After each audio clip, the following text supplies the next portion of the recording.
Hello there, World of Tankers. I'm Blitz, and in today's video, we're going to be continuing the longest running series on my channel, being World of Tanks' Worst Teams. The last one I made, all of you guys showed just a crazy amount of support. You've been asking me in Discord DMs, questions and comments on my YouTube videos, asking for me to make more and more of these. So here you go, this is going to be the 7th installment in the series. So the way this works is today I handpicked 3 of the worst replays you guys sent in from me. Thank you for the people that did send them in, and congratulations on, I guess, finding your way into this video, but also I feel kind of bad for you for getting these types of teams. This is just a fun way to share that we all get that bad kind of luck, and our teams usually just completely fall apart at least once a day. So, of course, you guys get to vote and decide which team did the worst. There's a little button at the top of your screen that you can click and vote which team you thought was the worst. So that's sort of a little fun addition that you guys can contribute to the video. But other than that, guys, I hope you do like this type of video. Please hit that subscribe button down below if you do. Hit that like button as well. Show me that you do like this video and you want to see more by clicking that. But other than that, guys, let's get straight into the first replay. Getting straight into the first replay here, we have DB in his WZ-111-5A. Of course, I was going to pick this replay because it was in the 111-5A.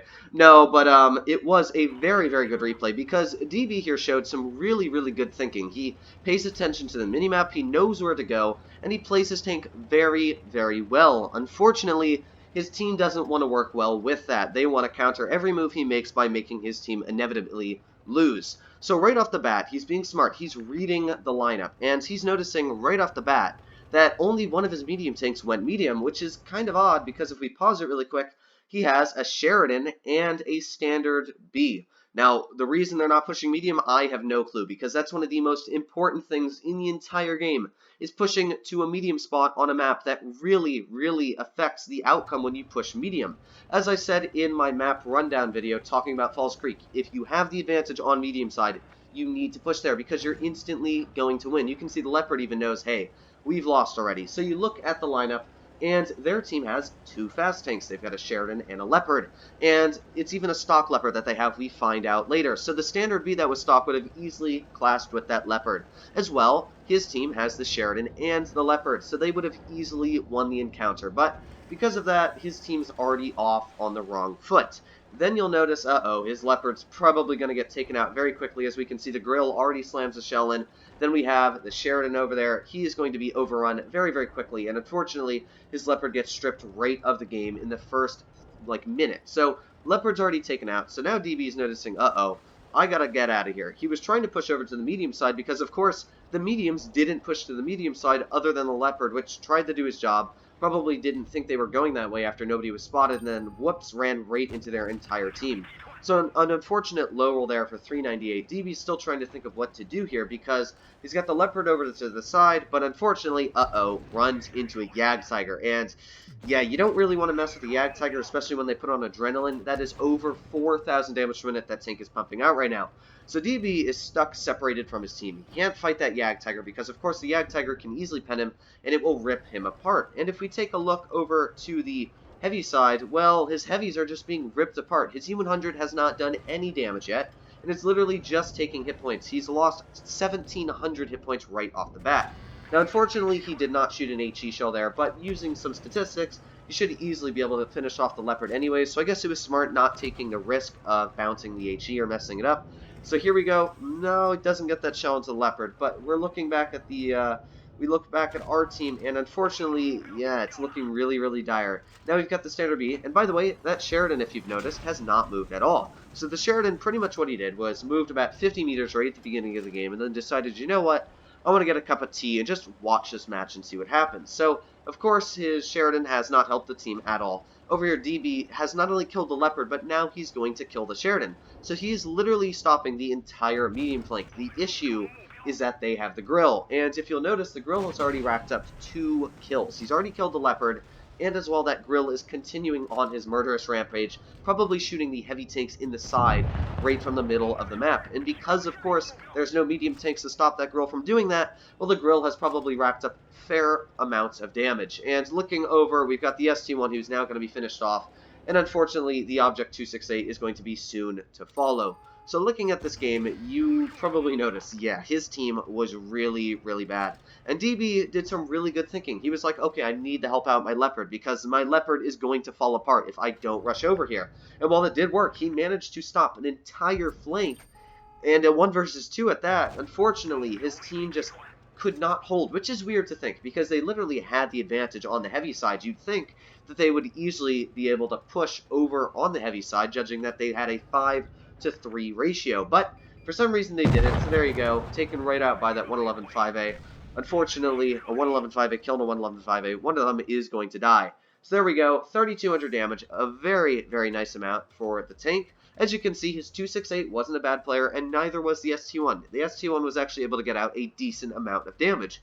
But you look at the E100, and I have no clue how you do 0 damage in an E100 on Falls Creek, because Falls Creek is a really good map for a tank like that. You just pull up every now and then, you slap a 640 shell, you have to load heat sometimes, and then you back up. That's it. You trade shells with your opponents. And since you got so many hit points and so much average damage, you should beat the other tanks on the encounter. And judging that they were up against 111-5As, that means they could have easily beaten the 111-5As just shooting heat shells into their upper plates. So I have no clue how they managed to lose not only the heavy side, but also the medium side. But there we go, that was the first replay, just a terrible cluster of tanks on his team. In the second match here, we have Andy Poe in his Vickers CR, which is the brand new British light tank, the tier 9 that has been added to the British tree. And if we notice, Andy has been telling chat to go to the right side. He's been telling him multiple times, keeps telling him, even told him after he's loaded in, keeps telling him, which would make you think that he really wants his team to go to the right, which he does. And you read his lineup, it makes sense why. They have a T92 and a Vickers CR plus the AMX 5100, which is more of like a medium type heavy tank. So they've got 3 fast tanks on their team. You look at the enemy lineup, well, their top 2 tanks are heavy tanks. The only quick tanks they have is an FV4301 and a T49. So right off the bat, you would think, yeah, 2 tier 9 light tanks would easily beat 2 tier 8 ones, plus the help of like an AMX 50. So if their entire team would have gone the medium side, they would have easily bum rushed them, taken them out, and that would have been an easy victory right on the medium side. But as you notice, the enemy tanks did according to plan. They pushed to the medium side. So Andy was right on pushing to the medium because they would have easily steamrolled right through them. But now Andy is being pummeled by shells on the medium side, and as well as probably being aimed at on the heavy side. And then we take a look and we see, well, is an RHM supposed to push heavy? Not normally, but the RHM is literally pushed into a heavy position. So you can guess what's going to happen to an RHM pushing into a very, very aggressive spot. And as well, if you look where the T92 is on the minimap, looking where the RHM is, if I make it a little bigger, well, they're pretty much neck and neck next to each other. So right now, literally, his tank destroyer and light tank are pushing in spots where the heavy tank should be. And then you look at his Luva, well, his Luva is pushing medium. So right now, his team is absolutely not making any sense on where they're pushing. And unfortunately, Andy did not get a great penetration into the side of that FV4301 and the FV301. And that's a tank you really don't want to mess with. You can see that it's very, very deadly with that crazy DPM it has. But thankfully, his Luva did help him out. And there we go. So Andy's still alive here, picked up 2,500 damage, and there goes his AMX 50. As I've said, AMX 50 is more of a medium tank, so he can't push medium. And you look at his Glacial has stayed passive in the heaviest tank on his team. So right now, his team has pretty much not done anything according to what a normal team should do.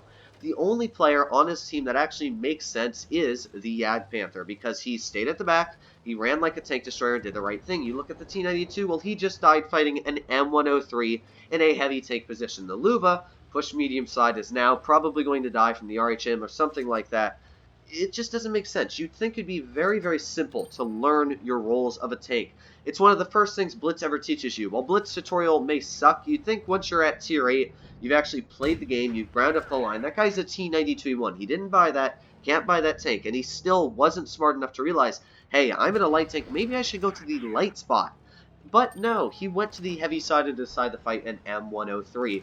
So there we go. You can pretty much understand why this game failed completely. Andy has done a great job here. He's going to hopefully tap another shell into this ISU. He is pretty much single-handedly carrying his entire team.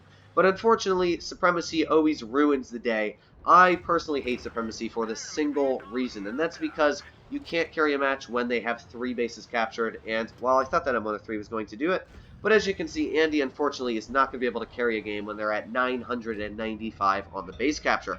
But Andy, good job here. You got some good damage out. They could have easily won this match if they hadn't have been in supremacy here, but they could have also easily won if the team made absolute sense. If they'd pushed medium side, you also would not have lost the base C capture.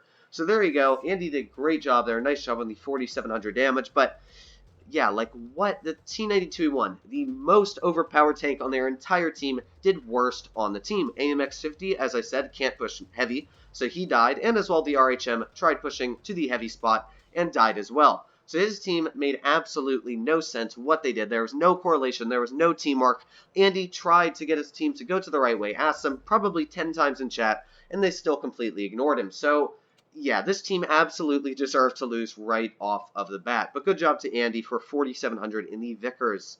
And the last replay we have here was submitted by Fearless Ultima. Now, right off the bat, you notice his ISA asked to go to base C. And Fearless responds with negative, which makes sense. If you read the lineup, you'll notice, well, their heavy tanks are an IS-8 and a Kampfpanzer. And mostly, yeah, that's not really going to do much going up against an E100, an FE2-7 Badger, E75, you need even a Jagdpanzer. Those are some very, very heavily armored tanks, so you would expect them to go to base C. But it's just way smarter to push medium tanks over to the medium side.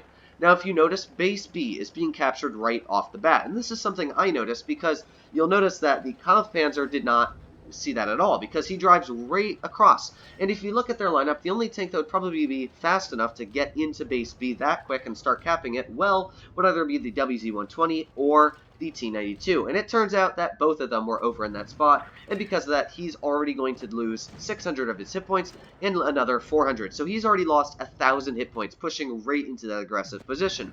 And I don't know why he pushed there, because I've never, ever ran a heavy tank where that Kampfpanzer went. It's just, you wouldn't do that. It doesn't make any sense. You've got literally all angles looking at you. There's no point to push there. You look at his T-22 medium, and he's pushed over to another weird spot. We paused the replay really quick. His T-22 medium is pushed over to, I'm not sure why you would go over to the heavy side again. It doesn't make sense why you would do that. These teams just, they don't correlate. You wouldn't think a T-22 medium would start flanking like the WZ-120. Now there you go.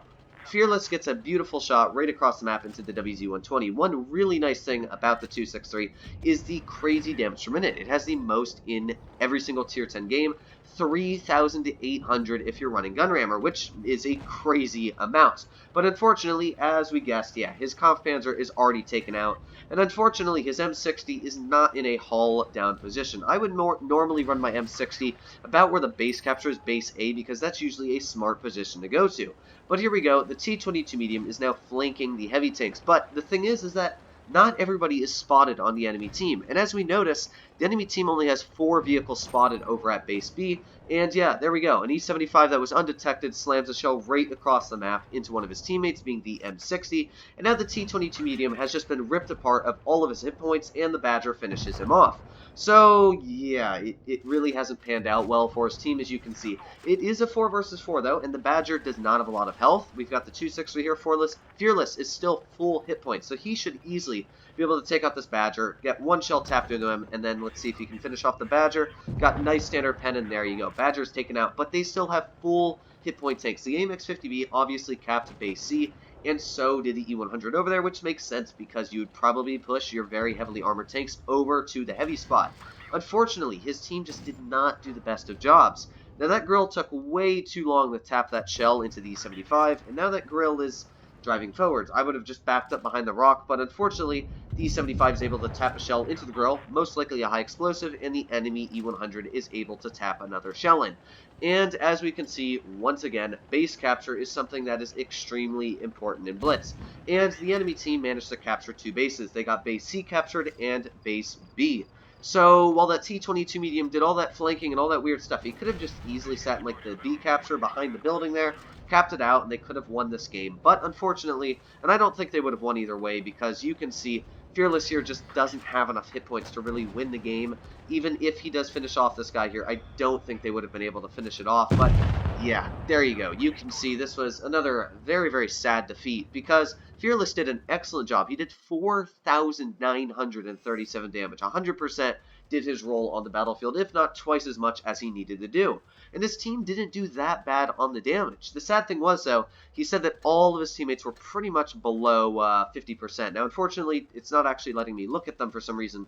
But yeah, they were a very, very bad team. And looking at the enemy team, you can see they had a lot more damage spread out between them. So let me know what you guys think in the comments down below with these replays. If you agree with my picks on them being awful, you vote, you decide which team was the worst. Of course, again, click that little button at the top that's popped up probably for you guys. You can click it and vote which team you thought was the worst. Let me know in the comments down below if you agree and disagree. Of course, if you're new to the channel or you're not subscribed yet, please make sure to hit that subscribe button down below, especially if you're a frequent watcher, because it really helps out the channel. Make sure to click that like button down below. It lets me know you want to see more series like this. But other than that, guys, hope you're all doing well out there. Stay happy, stay healthy, and do not get teams like this because it will make you go insane. See you in the next one.